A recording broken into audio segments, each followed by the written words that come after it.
সভাপতি উপস্থিত নেতৃবৃন্দ এখানে যারা উপস্থিত আছেন, আজকে আমরা সবাই এখানে একত্রিত হয়েছি। আমরা আগামী বৃহস্পতিবার 4 তারিখ আমরা বাদে মাধ্যমে শহীদ প্রেসিডেন্ট জিয়াউর রহমানের 45তম শাহাদাত বার্ষিকী উপলক্ষে একটা আলোচনা সভা মাহফিল করার জন্য। তো এই ব্যাপারে আমার উদাত্ত আহ্বান থাকবে, আপনারা সবাই সহযোগিতা করবেন যাতে আমরা অনুষ্ঠানটা আনন্দ মুখর, উৎসব মুখরভাবে করতে পারি।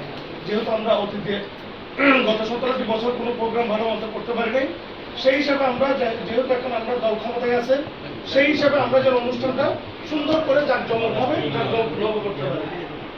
এই ব্যাপারে আপনারা যতটুকু পারেন সহযোগিতা করবেন। এবং ওখানে যে প্রোগ্রামটা হবে, যে রাজা মিয়া ভাই যেটা বললেন, সেটা আসলে সবার একটু দৃষ্টিকটু, এটা দৃষ্টি দেওয়া উচিত।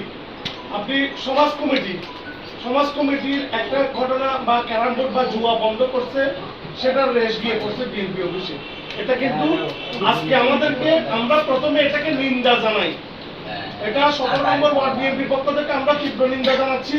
সাথে সাথে আজকে এখান থেকে আমরা সিদ্ধান্ত নিব যে এটা আপনার আজকে প্রশাসন নীরব বলে, বাকুলিয়া থানার বর্তমানে ওসি যিনি আছেন, এটা উনি সম্পূর্ণ নীরব। আরো কিছুদিন আগে এই আপনার ফেসবুকের মধ্যে দেখা গেছে যে এই বাকুলিয়া থানার ওসিকে হাইলাইট করে অনেক ধরনের আপনার মোবাইল ছাড়া হয়েছে, কিন্তু সে একজন আসলে চাঁদাবাজ।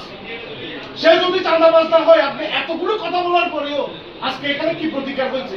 শান্তিনগর সম্বন্ধে তারা সবকিছু অবগত আছে, মোটা অঙ্কের টাকা নেই, কি জন্য করবে? তারা এখানে বসে বসে ব্যবসা করতেছে। আপনি এটা দোষ দিয়ে লাভ নাই। আপনি প্রথমে পুলিশকে ঠিক করতে হবে। আপনি পুলিশের কোনো ভূমিকা আছে এই পর্যন্ত দেখছেন? এই যে যারা আজকে সন্ত্রাসী কর্মকাণ্ডে লিপ্ত, যারা প্রকাশ্যে এই সমস্ত ব্যবসাগুলি করতেছে, এই পর্যন্ত কাউকে দেখছেন? একটা কাউকে গ্রেফতার করতে করে নাই। সুতরাং আমাদের প্রথম উদ্যোগ নিতে হবে বাকুলিয়া থানাতে। আমরা বাকুলিয়া থানাতে গিয়ে চোখে চোখ রেখে ওসিকে জিজ্ঞেস করতে হবে যে 24 ঘন্টার মধ্যে আসামিগুলো গ্রেফতার হবে কিনা।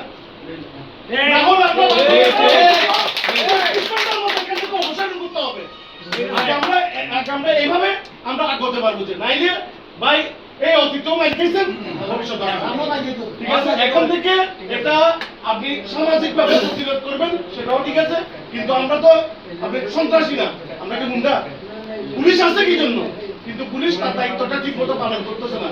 তো আমাদের এখন সবার থাকবে যে আমরা থানায় গিয়ে ওসি এটার ব্যাপারে কি করতেছে, ভিডিও ফুটেজ আমাদের কাছে আছে, আমরা এগুলো দিব। মামলা করার দরকার হলে মামলাও হবে, কিন্তু আসামিগুলো 24 ঘন্টার মধ্যে গ্রেফতার করতে হবে। এই বলে আমি আমার বক্তব্য শেষ করতে